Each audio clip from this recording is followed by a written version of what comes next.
Zelensky ने हाल ही में Chernobyl आपदा के पीड़ितों को श्रद्धांजलि दी है। साथियों, दुनिया का सबसे बड़ा परमाणु हादसा अगर किसी को कहा जाता है तो वो चेरनोबिल परमाणु हादसे को कहा जाता है। चेरनोबिल वर्तमान के यूक्रेन में स्थित है। यूक्रेन की राजधानी कीव से 130 किलोमीटर उत्तर में और उसके ऊपर की तरफ यानी उत्तर की तरफ स्थित बेलारूस से मात्र 20 किलोमीटर दूरी पर है। चेरनोबिल सोवियत रूस के समय का बना हुआ एक परमाणु रिएक्टर है जिसमें 26 अप्रैल 1986 को ब्लास्ट हुआ था, जिससे इतना बड़ा हादसा हुआ कि दो बड़े बड़े शहर जो उसके आसपास जैसे चेरनोबिल और प्रियम्प्ट करके जो शहर थे वो पूरी तरह वैकेट करा दिए गए। लाखों लोगों का विस्थापन हुआ, हजारों की संख्या में लोगों की मौत हुई और साथ ही साथ आज तक वो जगह भूतिया जगह बनी हुई है। उस चेरनोबिल हादसे के इतने साल बाद भी अगर आज उसे यदि याद किया जा रहा है तो उसके पीछे का कोई बड़ा महत्व है, क्योंकि जेलेंस्की का मानना है कि जिस प्रकार से चेरनोबिल ब्लास्ट हुआ था वैसे ही ऐसी स्थिति जो वर्तमान में आ रही है वो एक और न्यूक्लियर पोर्ट पर आ रही है, एक और न्यूक्लियर बेस पर आ रही है जिस पर कब्जा कर रखा है रशियंस के द्वारा। वो न्यूक्लियर पोर्ट, वो न्यूक्लियर बेस जिस पर कब्जा है वो यूरोप का सबसे बड़ा न्यूक्लियर स्टेशन है। कमेंट बॉक्स में बता दीजिए, उसके बारे में हमने आपको यूक्रेन वॉर के समय से चर्चा की है। वो कौन सा न्यूक्लियर बेस है या फिर ये कहिए कि न्यूक्लियर रिएक्टर है जो कि यूरोप का सबसे बड़ा है, यूक्रेन के अंदर स्थित है, लेकिन फिलहाल रूस का उस पर कब्जा है, जिसकी वजह से ये यूक्रेन में जेलेंस्की उसी को बार बार राग के रूप में अलाप रहे हैं। बताएं, चलिए शुरुआत करते हैं। ये आपको जेलेंस्की की तस्वीर दिखाई दे रही है जिसमें कि जेलेंस्की ट्रिब्यूट पे कर रहे हैं चेरनोबिल डिजास्टर की 37th एनिवर्सरी पर। चेरनोबिल एनिवर्सरी के अंदर वो ये कह रहे हैं कि भाई जो एटॉमिक डिजास्टर हुआ था उस एटॉमिक डिजास्टर को याद करना जरूरी है। मैं भी बताऊंगा कि उसमें हुआ क्या। बिल्कुल सही जवाब, जैपोरिजिया करके स्थान है जिसके ऊपर रूसियों का कब्जा है और यूरोप का वो सबसे बड़ा न्यूक्लियर रिएक्टर है। ठीक है, अच्छा, अब इसके बारे में थोड़ा चेरनोबिल के बारे में भी इतिहास बताएंगे। असल में इसके ऊपर फिल्म भी बन चुकी है, आप देख सकते हैं। ये ऐसी स्थिति थी जिसको जानना उस समय के लोगों के लिए बहुत ज़्यादा ज़रूरी था। हालांकि बाद में तो लोगों ने बहुत सारे न्यूक्लियर रिएक्टर्स की जानकारी जुटा ली। चेरनोबिल में जो ब्लास्ट हुआ था उसकी जानकारी बाहर ही नहीं आने दी गई थी। सोवियत रूस का शासन हुआ करता था। 3 दिन बाद जब न्यूक्लियर रिएक्टर से निकले हुए रेडिएशन की जो रेडिएशंस हैं जब वो फिनलैंड पहुंच गई हवा में उड़ती हुई, तब जाकर के यूरोप और वेस्टर्न मीडिया को पता चला कि कुछ ऐसा न्यूक्लियर रिएक्टर हादसा हुआ है। तब जाकर सोवियत रूस ने पब्लिकली बताया कि हाँ ऐसा हुआ है और अखबारों में छपा कि हजारों लोग न्यूक्लियर रिएक्टर के कारण मर चुके हैं। एक ऐसा हादसा जिसके बारे में मतलब जिसको यह कहा जाता है कि सोवियत रूस ने उसके बारे में लोगों को जानकारी ही नहीं दी थी कि ऐसा कुछ हुआ है, वो आपको आज जानना जरूरी है। ठीक है, चलिए हम बताते हैं। 26 अप्रैल 1986 के अंदर चेरनोबिल के अंदर हुआ था न्यूक्लियर पावर। और वर्तमान में भी मैं एक चीज बता दूं आपको, आज भी जो चेरनोबिल है ना वो फिर से रूस ने अपने कब्जे में ले लिया है। ठीक है ना, ये ट्रिब्यूट पे करते हुए हैं Ukrainian president Zelensky honoured the memory of those who killed in Chernobyl disaster.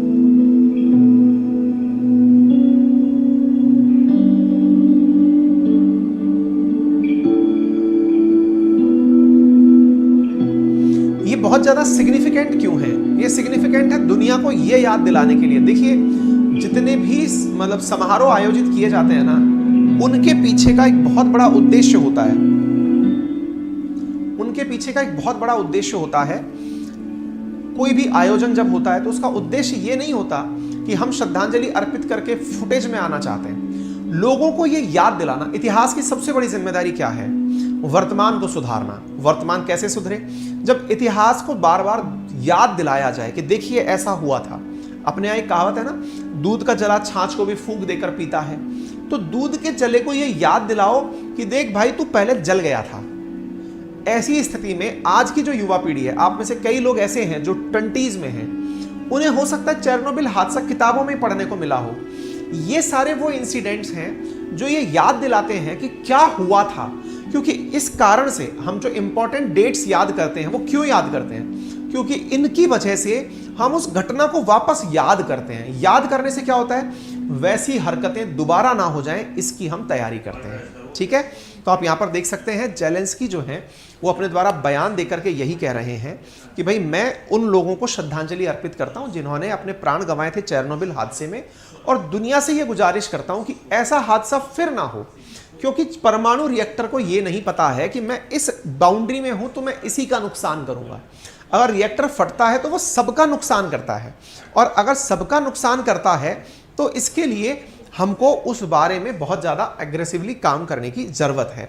Zelensky ने इस तरह से सारी बातें लिखने के बाद में ये बातें इसलिए भी बताई क्योंकि आपको कुछ दिनों पूर्व जब मैंने एक सूचना दी थी कि यूक्रेन के उस वाले स्थान पर पुतिन पहुंचे हैं जिस पर अभी कब्जा है। किसका कब्जा है? जिस पर रूस का कब्जा है। आपको ध्यान होगा कुछ दिनों पूर्व मैंने आपको ये कब्जे वाली जगह पर इनकी यात्रा, पुतिन की यात्रा 19 अप्रैल को कवर की थी। ये जिस जगह गए थे वहां से वो जैपोरजिया ज़्यादा दूर नहीं है, वहीं से रिएक्टर नज़दीक पड़ता है। रशियंस के ऊपर आरोप लग रहा है कि ये उस रिएक्टर के ऊपर एक ऐसा हादसा अंजाम दिला सकते हैं जो कि दुनिया के लिए बहुत नुकसानदायक हो। अब एक बार मैप पर हम इसे समझ लेते हैं। देखिए, जब हम यूक्रेन देखते हैं तो यूक्रेन के उत्तर में आपको यहां पर कीव दिखाई पड़ता है। कीव से 130 किलोमीटर ऊपर की तरफ यानी उत्तर की तरफ चेरनोबिल दिखाई पड़ता है। यह बेलारूस के बॉर्डर से मात्र 20 किलोमीटर भीतर की तरफ यानी यूक्रेन की तरफ है। यहां से 130 किलोमीटर और यहां से 20, यानी इसके ब्लास्ट होने से यूक्रेन से ज्यादा नुकसान बेलारूस का हुआ था। ठीक है ना? वही बेलारूस जिस पर अलेक्जेंडर लुकाशेंको की सरकार है, वही बेलारूस जो कि रशिया का समर्थक है, वही बेलारूस जिसकी तरफ से रशियन फोर्सेस ने अटैक करके इस चेरनोबिल पर फिर से इसी बार 2022 में कब्जा कर लिया है। इसके साथ साथ ये वो जैपोरजिया स्थान है जिस जगह पर फिलहाल रिएक्टर है, जहां पर रशियन फोर्सेस जमी हुई हैं, जिसको लेकर के ये सारी चिंताएं व्यक्त की जा रही हैं। ठीक है, आप देखिए 37 ईयर पहले की इन्होंने एक तस्वीर जारी करते हुए कहा कि चेरनोबिल रीजन के अंदर कैसा हुआ था वो आप देख सकते हैं। दुनिया के लिए इन्होंने एक ऐसा वीडियो जारी किया जिसमें ये बताया कि ये जो डोम सदृश संरचना बनी हुई है ये उस चीज को कवर करने के लिए बनाई गई है जो उस क्षेत्र से निकलने वाले रेडिएशन को अपने कंट्रोल में ले सकती है। लेकिन अभी भी वो रेडिएशन पूरी तरह समाप्त नहीं हुआ है, वहां पूरी तरह जंगल बना हुआ है। ये डोम देख रहे हैं आप, इस डोम को देख लीजिए, मैं इसके बारे में बताऊंगा। इसी के नीचे वो रिएक्टर है जो ब्लास्ट किया था, और सोचो रशियन फोर्सेस इस क्षेत्र पर भी जाकर कब्जा कर लिए। जो चेरनोबिल हादसा जिस जगह हुआ था उस क्षेत्र पर भी रशियन फोर्सेस ने कब्जा कर लिया।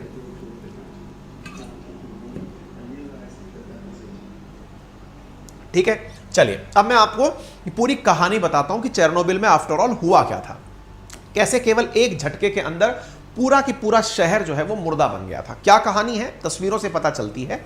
एक बार आप तस्वीरें देखें, इससे अंदाजा लगाएं कि क्या हालात वर्तमान में वहां पर हैं, कैसे इतना खूबसूरत सा बसा शहर कुछ ही मिनटों में नेस्तनाबूद हो गया।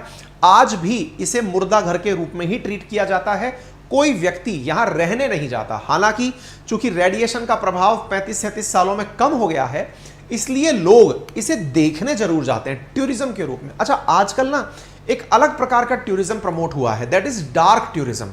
डार्क टूरिज्म का मतलब, अच्छा ये चीज मैंने खुद ने भी पर्सनली फील की है कि लोगों ने, पहले क्या होता था, लोग घूमने जाते थे, स्विट्जरलैंड की वादियां घूमने जानी है, कश्मीर की वादियां घूमने जानी है ना, लोग मतलब बहुत ही खूबसूरत जगहों पर जाकर जिंदगी बिताना चाहते थे।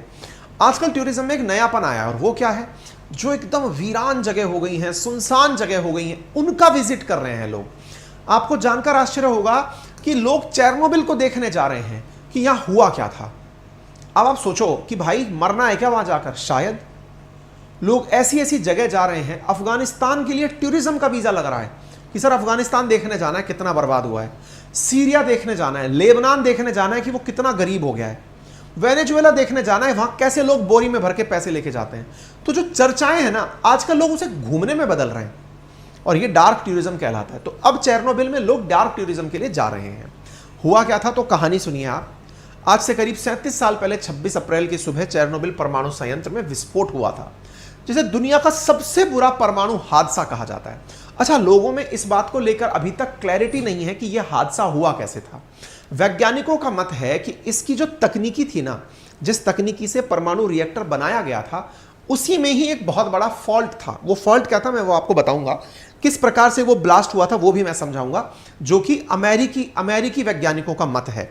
हालांकि कोई जब ब्लास्ट ही हो गया तो वहां कोई बचा थोड़ी, लेकिन उस क्षेत्र में हुआ क्या होगा। देखिए, रिएक्टर के अंदर कोई ब्लैक बॉक्स तो लगा नहीं था जिसको जाकर ले आओ और पता चल जाए इसमें क्या हो रहा है ना। तो ऐसी स्थिति में मत क्या है वो मैं आपको बताऊंगा। कई सालों के वैज्ञानिक रिसर्च और सरकारी जांच के बावजूद यह जानकारी आज तक नहीं है कि यह हादसा हुआ कैसे था। लेकिन यह हादसा हुआ था, रेडिएशन अभी तक खत्म नहीं हुई, तो सारे प्रश्न जरूर बचे रहते हैं कि यह हुआ कैसे होगा। मैं आपको बता दूं साथियों, अगर आप एक बार के लिए यहां पर मैप देखें तो इससे आपको अंदाजा लग जाएगा कि इस चेरनोबिल के हादसे की वजह से जिन जिन क्षेत्रों में रेडिएशन फैली थी वहां पर जो बैक्यूरल में हम नापते हैं रेडिएशन, वो फिनलैंड तक चली गई थी, जिसके कारण लोग प्रभावित। आप अंदाजा लगाइए, 50 लाख लोग इसकी चपेट में आए थे, 8 लाख लोग अकेले बेलारूस के इससे प्रभावित हुए थे, 18 लाख लोग यूक्रेन के इससे प्रभावित हुए थे, 3.5 लाख जिनमें से बच्चे थे। कैंसर जैसी बीमारियों से लगभग 4000 लोगों की मौत हुई थी और 2.5 लाख करोड़ रुपए का नुकसान हुआ था। कई लोग आप में से ऐसे होंगे जिन्हें इस बात को लेकर डाउट होगा कि साहब कैंसर का क्या मतलब है, क्या हादसा होता है तो हादसे की वजह से ब्लास्ट के कारण लोग नहीं मरते क्या? नहीं। जब भी रिएक्टर हादसे होते हैं, चाहे हिरोशिमा नागासाकी पर हुए हमले हों या फिर फुकुशिमा हो या फिर ये हो, इन सब में होता यह है कि पहले से भी ये चीज तो ध्यान रखी जाती है कि रिएक्टर के आसपास लोगों को नहीं बसाना है। अगर वो ब्लास्ट भी हुआ तो ब्लास्ट से लोग नहीं मरते, वो जो वहां कर्मचारी कर रहे होते हैं 10-5 नौकरी, उनकी जान सबसे पहले जाती है। लेकिन उसके अलावा जब रेडिएशंस निकलती है ना, तो रेडिएशन ऐसे भी नहीं है जैसे फिल्मों में दिखाते हैं, रेडिएशन गई आदमी धूस के मर गया, ऐसा भी नहीं होता। रेडिएशन शरीर पर प्रभाव डालती होती है, वो इनविजिबल होती है। अल्फा बीटा गामा रेडिएशंस दिखाई नहीं देती हैं, आपके शरीर पर वो आती हैं, आपको पता भी नहीं चलता है। फिर क्या होता है, आपको पता नहीं, आप नॉर्मल बिहेव कर रहे होते हैं, रेडिएशन के प्रभाव से अचानक आपको चक्कर आने लगता है। सबसे पहले रेडिएशन जब आप पर असर करती है तो आपको एकदम नोजीनेस सी आने लगती है, चक्कर से आने लगते हैं, और फिर उसके कारण से आपकी आंखों की रोशनी में प्रभाव पड़ना शुरू होता है। धीरे धीरे जो शरीर की बहुत ही कॉमन कोशिकाएं हैं या नॉर्मल, जो कमजोर कह लीजिए या हल्की कोशिकाएं हैं, जैसे आंख की कोशिकाएं तुरंत सामने एक्सपोज्ड हैं, बाकी तो स्किन से ढकी हैं, उन कोशिकाओं पर धीरे धीरे असर पड़ना शुरू होता है। फिर शरीर की वो कोशिकाएं जो बहुत जल्दी बनती हैं वो रेडिएशन के कारण मरना शुरू होती हैं, और धीरे धीरे कोशिकाएं अनियंत्रित रूप से शरीर के अंदर वृद्धि करने लगती हैं। इस अनियंत्रित वृद्धि को ही हम कैंसर कहते हैं। और अधिकांश लोग जो रेडिएशन से प्रभावित होते हैं वो कैंसर जैसी बीमारियों से ही मरते हैं, क्योंकि उनके शरीर में अब नॉर्मल ग्रोथ होने लगती है और उस वजह से उनका डिके हो जाता है। ठीक है, चेरनोबिल पावर प्लांट यूक्रेन की राजधानी कीव से कितना दूर है ये मैंने आपको बता दिया। अच्छा, ये कब बना था? ये 1970 के जमाने का बना हुआ है। बनाया किसने था? देखिए, 1991 तक यूक्रेन, बेलारूस, ये सब सोवियत रूस के ही हिस्से हुआ करते थे। ये नहीं था कि ये यूक्रेन ने बनाया था, सोवियत रूस के जमाने का बना हुआ था। सोवियत रूस के जमानों पर बना हुआ यह रिएक्टर अपने आप में अपने डिजाइन के कारण विवादित रहा था। विवादित क्यों रहा था? देखिए, मैं आपको बताता हूं रिएक्टर काम कैसे करते हैं। अगर मैं आपको काम करने की प्रक्रिया बताऊं तो आपको इसका विवाद जो है वो समझ में आ जाएगा। देखो, रिएक्टर की प्रक्रिया क्या होती है, सिंपल सी है। परमाणु रिएक्टर काम कैसे करते हैं आप में से हो सकता है बहुत सारे लोग जानते हो, और जो ना जानते हो वो मैं बता देता हूं। रिएक्टर का उपयोग किस चीज में होता है? बिजली के उत्पादन में होता है। बिजली के उत्पादन के लिए एक ही तरीका जो सबसे ज्यादा यूज किया जाता है वो क्या है? मतलब फोटोवोल्टेइक सेल को छोड़ दो आप, बाकी मैक्सिमम जगह यही काम प्रक्रिया अपनाई जाती है। क्या? किसी भी तरह से टरबाइन को घुमा दो, मैकेनिकल एनर्जी से काइनेटिक एनर्जी और पैदा करके आप बिजली पैदा कर दो। ठीक है, टरबाइन को घुमाने के लिए सारे जतन होते हैं, चाहे वो पंखा चले तो टरबाइन घूमे, पानी गिरे तो टरबाइन घूमे, और रिएक्टर चले तो टरबाइन घूमे। अब आप पूछेंगे रिएक्टर से टरबाइन कैसे चलेगा? रिएक्टर से टरबाइन कैसे चलेगा इसको समझने के लिए पहले पानी से टरबाइन कैसे चलता है वो याद दिला देता हूं। अगर आपने शाहरुख खान की एक फिल्म है जिसका नाम है स्वदेश, बचपन में देखी हो तो अच्छा है, नहीं देखी हो तो मैं याद दिला देता हूं। असल में क्या होता है, मान लीजिए कि ये वाटर चैम्बर है, आपके पास वाटर चैम्बर है, पानी भरा हुआ है। आपने इस पानी से, अब आप कहेंगे ऐसा कैसा पानी, लो मैं पूरा बंद कर देता हूं, ये पानी ऐसे भरा हुआ है। ठीक है, आपने यहां से पानी को गिराया और गिराकर ये पानी तेजी से नीचे गिरा, और यहां पर एक टरबाइन लगी हुई है। टरबाइन का मतलब एक ऐसी मशीन लगी हुई है जिसमें घूमने की क्षमता है पानी गिरने से। वो जब घूमना शुरू करेगी तो उसके घूमने से डायनेमो द्वारा इलेक्ट्रिसिटी पैदा हो जाएगी। ये तो हो गई प्रक्रिया, ये सबसे आसान प्रक्रिया है। यानी आपको भी लगता है कि मुझे बिजली पैदा करनी है तो आप कर सकते हैं, ठीक है ना। आपने कई बार देखा होगा गाँव में ऐसे बहुत से लोग घूम रहे होते हैं जो साइकिल की मशीन से साइकिल चलाते चलाते अपनी साइकिल के आगे इलेक्ट्रिसिटी से बल्ब जलाकर चलते हैं। अगर नहीं देखा हो तो देख लेना, गाँव में बहुत कॉमन है साइकिल के अंदर लाइट जलना। साइकिल में लाइट जलाने के लिए पहिए के अंदर ही वो मशीन लगा देते हैं। कुल मिलाकर टरबाइन घुमानी है जी। टरबाइन छोटी से छोटी बड़ी से बड़ी हो सकती है। अब जितना ज़्यादा पानी गिराओगे उतना ज़्यादा टरबाइन गिरेगा। पानी गिराने में चुनौती क्या है, जो पानी गिर गया वो गिरने के बाद टरबाइन से निकलने के बाद यूजलेस है। आपने बिजली पैदा कर ली, अब वो पानी नदी में बहकर आगे चला गया। आप कहेंगे क्यों, उस पानी को दोबारा ले लो, ऊपर भेज दो, फिर से गिराओ। तो मेरे भाई वो पानी जो नीचे गिरा है उसे वापस ऊंचाई पर पहुंचाने के लिए मोटर चलानी पड़ेगी ना। आपको प्रेशर के खिलाफ काम करना पड़ेगा। मोटर चलाओगे तो उसमें बिजली चली जाएगी। तो जितना पानी नीचे गिरा है, नदी की नदी गिरी है, उसको वापस डैम में चढ़ाओगे तो जो बिजली पैदा करी है वो यूजलेस हो गई। इसलिए डैम के गिरते हुए पानी से तो बिजली पैदा होती है, लेकिन गिरे हुए पानी का कोई महत्व नहीं है। इस वजह से मतलब पानी से बिजली पैदा होना हाइड्रो इलेक्ट्रिक पावर कहलाती है। कौन सी पावर कहलाती है? Hydro electric power. तो ये तो हाइडल एनर्जी हो गई। कई जगह आप इसको हाइडल एनर्जी के नाम से भी जानते हैं, ठीक है। अब कुल मिलाकर आपको यह बात समझ में आ गई कि घुमाना तो ये रॉड ही है, ये टरबाइन ही घुमाना है। अब क्या करें? अब जैसे मैंने आपसे कहा कि भाई पानी को वापस चढ़ाना बड़ी चुनौती है, तो आप कहेंगे कौन सी चीज ऐसे है जो अपने आप चढ़ सकती है? मैंने कहा हवा। तो बोले हवा से घुमा दें सर इसको। हमने कहा घुमाओ। क्या इतनी तेज हवा चला पाओगे? बोले हाँ सर, मैं फूंक मार के वो जो फिरकन्नी होती है उसको घुमा देता हूं। बेटा लेकिन उससे बिजली पैदा नहीं होती ना, आपको बहुत तेज हवा चलानी पड़ेगी। बोले हाँ। तो चलो दूसरा तरीका अपनाते हैं। दूसरा तरीका क्या है? बोले एक काम करते हैं, बहुत तेज एयर प्रेशर क्रिएट करते हैं। क्या क्रिएट करते हैं? एयर प्रेशर बहुत तेज क्रिएट करते हैं और तेज हवा से इस टरबाइन को घुमाते हैं। सर ये बहुत तेज प्रेशर कैसे क्रिएट करोगे? बोले ये बहुत तेज प्रेशर क्रिएट होता है कुकर में। अगर आप में से किसी ने कुकर देखा हो, कुकर की प्रक्रिया को समझा हो, तो आपको टरबाइन से बिजली पैदा होना समझ में आ जाएगा। बोले कैसे? आपने खाना बनते समय अगर कुकर पर नोटिस किया हो तो कुकर में जो भाप बनती है वो भाप उस विसल को ऊपर की तरफ लिफ्ट करते हुए आपने देखा होगा। यानी वो भाप जो है उसमें इतनी पावर है कि इतनी भारी विसल को वो लिफ्ट कर देती है। और तो और अगर आप विसल ना हटाओ तो वो कुकर ही बॉम्ब बन जाता है। वो विसल अगर लगी रह जाए तो वो कुकर फट सकता है, इतना ज्यादा वेपर में प्रेशर होता है। वो वेपर जब पानी में थी तब कुछ नहीं उखाड़ पा रही थी, अगर वही वेपर अगर लगी रह जाए ढक्कन पर और ढक्कन खुल ना पाए तो वो कुकर ही फट जाता है। कई जगह आपने सुर्खियां सुनी होंगी। बोले हाँ। तो अब पैदा करते हैं वेपर। कुकर में वेपर कैसे बनी? पानी था, उसको गर्म किया गया था, गर्म किया गया था तो वेपर बनी थी। इतनी वेपर बन गई कि वो कुकर को फोड़ सकती है। यही बात वैज्ञानिकों को समझ में आ गई। उन्होंने कहा हम गर्म करते हैं पानी को और पानी को गर्म करके वेपर बनाते हैं। वेपर बना करके हम क्या करेंगे? उस प्रेशर से टरबाइन घुमाएंगे। तो दूसरा ऑप्शन क्या बना कि भाई ये एयर प्रोड्यूस कहां से करें? बोले एक काम करो, पानी भर लो और पानी के नीचे बर्नर लगा दो। ये लगा दिया बर्नर, ये इलेक्ट्रिसिटी लगा, ये बर्नर लगा दिया, ये उबल रहा है और यहां से होकर के वेपर को कलेक्ट कर लो। वेपर कलेक्ट हो गई तो वो जाकर के टरबाइन को घुमा देगी। बोले हाँ ये सबसे बेस्ट है। अब सवाल बना, बर्नर को जलाने के लिए वो कहां से लाएं, ईंधन कहां से लाएं? तो आंसर है कोयले से लेकर आओ। कोयले से लेकर आओ। मेरे प्यारे साथियों, भारत की 49% एनर्जी, कितनी परसेंट? 49% जो बिजली अपने काम में आ रही है ना, वो इसी प्रक्रिया से बनती है। कौन सी प्रक्रिया से? कोयला गर्म होता है, हीट निकलती है, उससे पानी गर्म किया जाता है, पानी को वेपर में बदला जाता है, उससे टरबाइन घुमाई जाती है।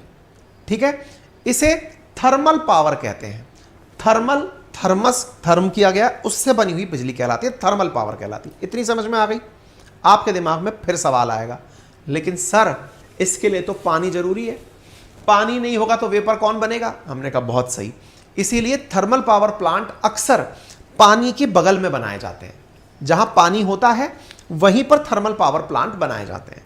जब थर्मल पावर प्लांट बनते हैं तो उस पानी को, जो गर्म पानी अब वेपर है, वो यहां टरबाइन को घुमाने के बाद हल्की ठंडी होगी, फिर उस पानी को वापस से झील में छोड़ दिया जाता है, फिर दूसरी मशीन से भरा जाता है, उसे गर्म करके टरबाइन को घुमाया जाता है। तो ये एक पूरी मैकेनिकल प्रक्रिया हो जाती है। ओके, ये चीज समझ में आ गई? बोले हाँ आ गई। सर लेकिन इतना कोयला जलाएंगे तो पॉल्यूशन नहीं हो जाएगा क्या? मैंने कहा बिल्कुल हो जाएगा। तो सर इसका कोई सॉल्यूशन बताओ।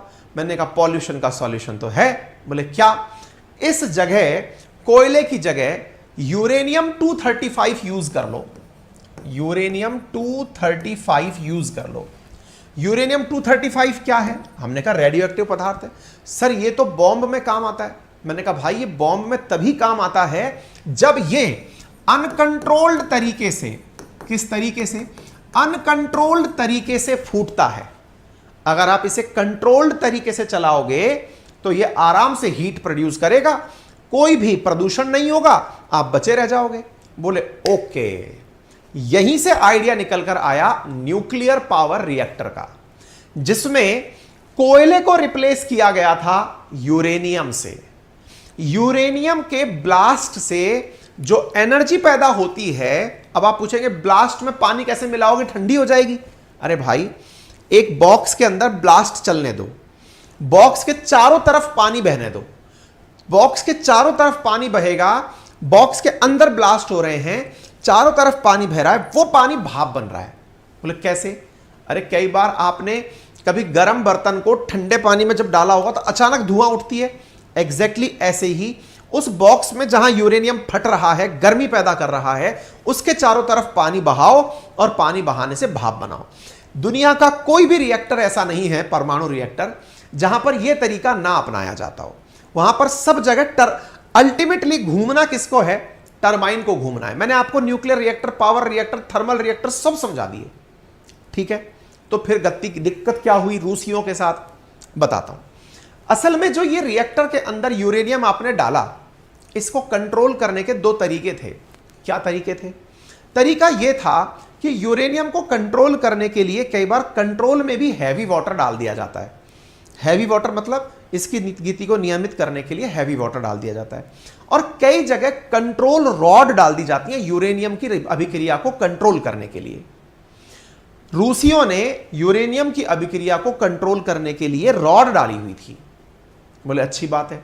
रॉड इलेक्ट्रिसिटी से चलती हैं, जो कि इसमें बने हुए अपने प्रोटॉन इलेक्ट्रॉन इनको सोखती रहती हैं, जिससे अभिक्रिया अनियंत्रित ना हो। बोले ठीक है। रूसियों ने क्या किया? चेरनोबिल हादसे में उस रॉड से लगे हुए बिजली के कनेक्शन को बंद कर दिया।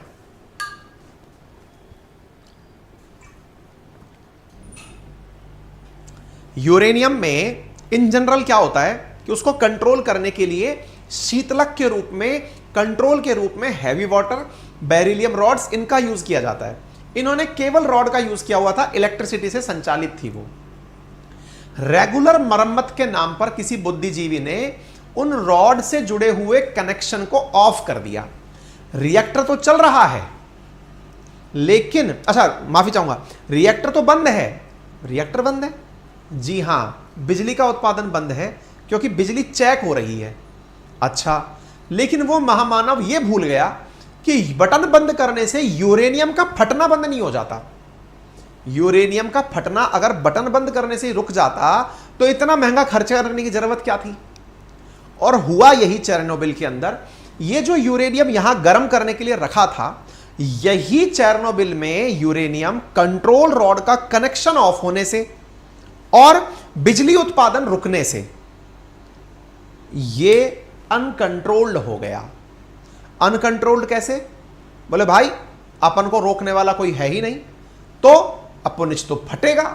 भाई साहब ये फट गए।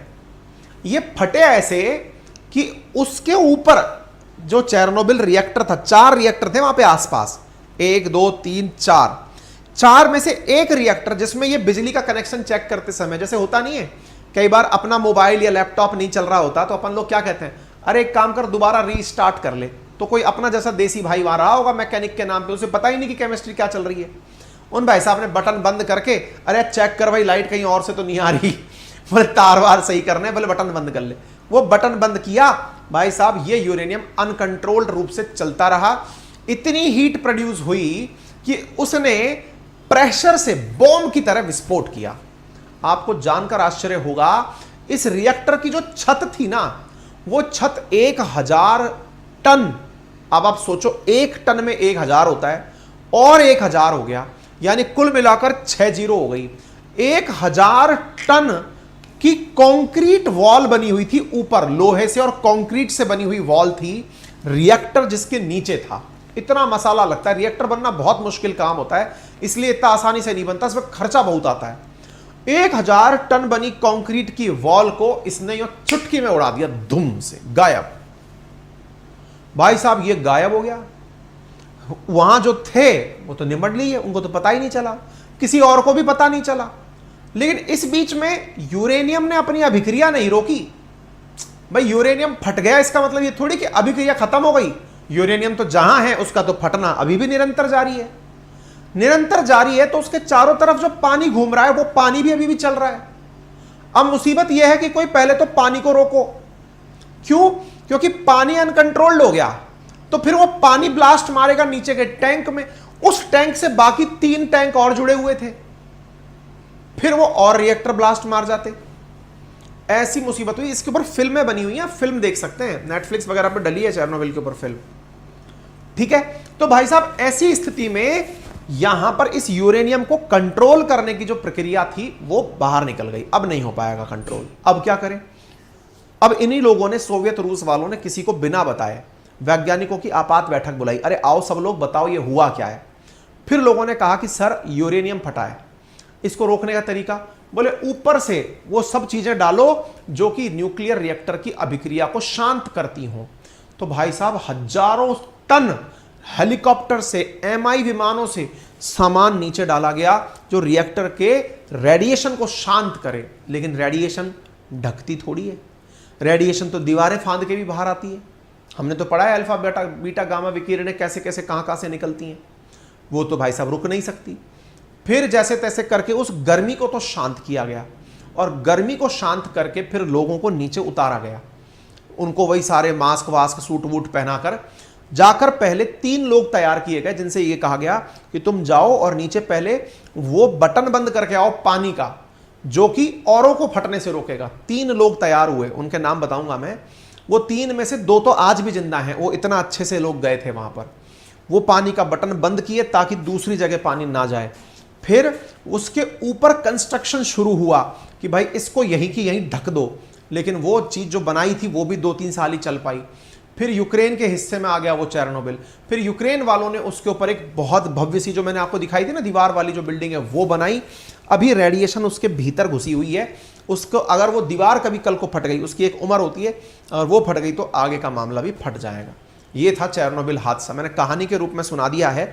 बाकी आप लोग अगर जामच देखो, ये सारी प्रक्रियाएं थी जो मैंने आपको बोल के सुना दी है। इस तरह से स्टीम बनती है, टरबाइन घूमती है, ऐसे कूलिंग टावर बनता है जिसमें से ये सारी इलेक्ट्रिसिटी पैदा होकर आती है। ठीक है, ठीक है साहब। तो ये आप देख लो चेरनोबिल की कहानी। बाकी पढ़ने के लिए पूरी कहानी मैं दे दूंगा। चेरनोबिल में जहां थी वहां पर जो लेक थी ना, जिसके बगल में सारा काम हो रहा था, ये याद कर लेना, प्रिपियाट करके एक रिवर है जिसके पानी से ये कूलिंग का काम चलता था। प्रिपियाट रिवर थी, और प्रिपियाट रिवर जो है उसके साथ ये काम होता था। ठीक है ना। तो चेरनोबिल पावर प्लांट की गलती क्या थी? क्योंकि इसके अंदर सोवियत जो डिजाइन थी उसमें प्रेशर ट्यूब्स जो थी ना, उसको कंट्रोल करने के लिए जो कंट्रोल रॉड लगाई हुई थी उनका गड़बड़ था। उन्होंने रिएक्टिविटी को कम करने के लिए ग्रेफाइट की रॉड का उपयोग किया था, जो कि भाप को कंट्रोल नहीं कर पा रही थी। ये सारी बातें मैंने आपको बता के समझा दी हैं। ये जगह थी चेरनोबिल जहां पर यह हादसा हुआ था। यूक्रेन के अंदर है आज ये जगह। आप इस जगह को चाहें तो तस्वीरों से देख सकते हैं क्या हालात उस समय रहे होंगे, किस तरह की परिस्थितियां यहां बनी होंगी, लोगों ने किस प्रकार से अंदर जाकर के रिएक्टर के अंदर अपनी जान जोखिम में डालकर, क्योंकि कभी भी कुछ भी हो सकता था, इन लोगों ने भीतर जाकर के ये सारे काम, कंक्रीट की दीवारें बनाना, काम करना, लोगों ने बहुत, भाई जब संकट आता है तो फिर देश साथ हो ही जाता है। तो यूक्रेन ने उस संकट को जिया है। तो जब संकट को जिया है तो वो आज भी यही कहता है कि बोले कम से कम अब तो इस जगह पर ऐसा मत करो, मतलब दोबारा कहीं जयपुर में ऐसा ना हो जाए। ये वो 3 लोग थे, अलेक्सी अनानकी, वालेरी बेस्पालोव और बोरिस नारानोवा, है ना। इनमें से 2 शख्स तो आज भी जिंदा हैं। ये मैंने आपको सारी बातें बता दी हैं, तो पढ़ लेना। ये सारी जानकारी मैंने आपको अभी अपने टेलीग्राम पर दे देनी है। जयपोरजिया जो है उसी की चिंता में इन्होंने कहा है कि देखो चेरनोबिल का हादसा भूले नहीं है हम, अगर जयपोरजिया पर अगर ऐसा ही हमला हो गया तो बहुत बुरी तरह से परमाणु हादसा हो जाएगा। बाकी जेलेंस्की ने हाल ही में शी जिनपिंग से बातचीत की है। शी जिनपिंग ने घंटे भर तक इनसे बातचीत की है कि बेटा बताओ तुमको और कौन सा उपहार चाहिए। बातचीत हो रही है, देखते हैं क्या होता है, उसका नतीजा कुछ निकलेगा बता देंगे आप। नया बैच इंडियन ज्योग्राफी का मई के 1st या 2nd वीक में आ जाएगा। हमारा एप्लीकेशन अपनी पाठशाला पर, अपनी पाठशाला एप्लीकेशन को आप डाउनलोड कर सकते हैं। 1 लाख से ज़्यादा बच्चे ऑलरेडी डाउनलोड कर चुके हैं और कोर्सेज जो हैं वो आपको मात्र 1999 में उपलब्ध करवाए जा रहे हैं। आप उन्हें यूज़ करें और पूरे साल भर की वैलिडिटी के साथ आप उन्हें देख सकते हैं। फ्री में डेमो क्लासेस भी वहाँ पर डाली हुई हैं, आप उनको एक्सेस कर सकते हैं। फिलहाल के लिए इतना ही। अपना ख्याल रखें, बड़ों का सम्मान करें, छोटों को प्यार दें, अपना व्यक्तित्व इस प्रकार से विकसित करें कि महिलाएं आपके साथ सुरक्षित और सम्मानित महसूस करें, और हाँ, महिलाओं के साथ पुरुष भी सुरक्षित और सम्मानित महसूस करें। धन्यवाद।